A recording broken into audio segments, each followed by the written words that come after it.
俄乌秘密武器亮相，用中国的消费级无人机装备燃油弹开战，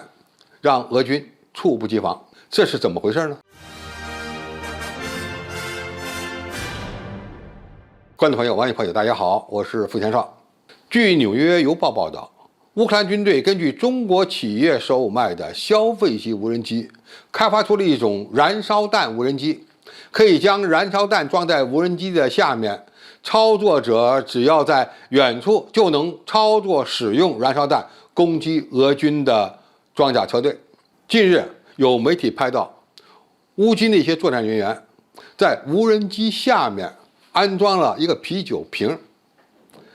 那么无人机挂啤酒瓶干什么呢？据说这些酒瓶里面放的是燃料或者是火药，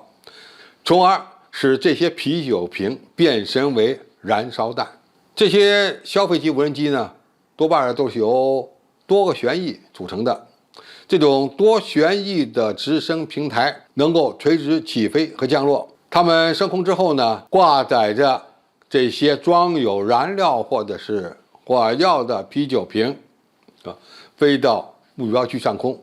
如果遇到的是敌方目标，它就可以将这些啤酒瓶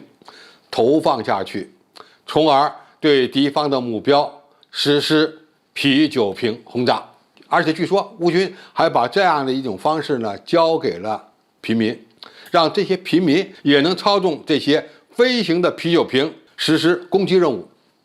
这样在敌军来袭的时候呢，就多了一种攻击手段。而且操作者只要躲在安全的地方，就可以对它实施远程遥控。当然，讲的远程遥控是有一定距离范围的。通过这样的方式，可以最大程度的避免那些投弹人员的伤亡。乌军采取的这种办法有效没效？理论上讲，当然是有效的，因为你不挂载啤酒瓶，它也可以挂载一些普通的榴弹，比如说枪榴弹。或者是手榴弹，只要这些消费级的无人机能够载得动，那么在几百米外，甚至是上千米外，用它去攻击敌方目标，都是完全可行的。其实呢，这种打法并不是现在乌军才发明的，从去年开始，乌东地区交战的双方都曾经共同使用过中国生产的消费级无人机，让他们挂载榴弹，互相实施攻击。只不过呢，现在由于这些榴弹一般老百姓找不到，因此他们就教给老百姓一种另外的方法，就是在啤酒瓶里装上燃料，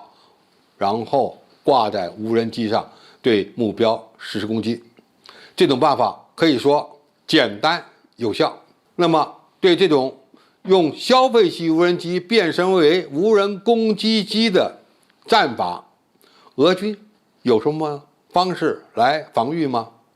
目前好的办法不是太多。那么如果是我军，那么往往会在基地或者是行军的途中呢，用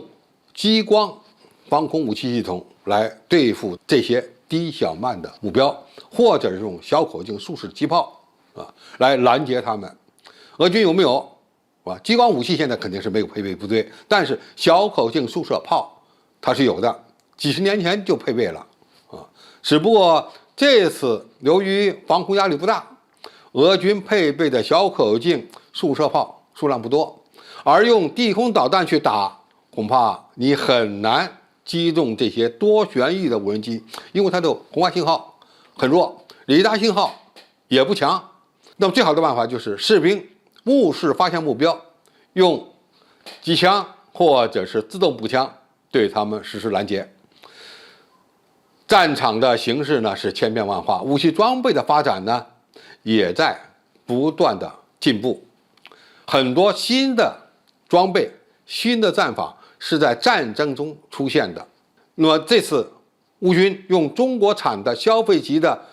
多旋翼无人机挂载啤酒瓶，对俄军的装备和人员发动攻击，恐怕就是其创新之一。怎么对付这样的打法，也值得大家认真研究。好，今天的评述就到这里，谢谢大家收看，我们下期再见。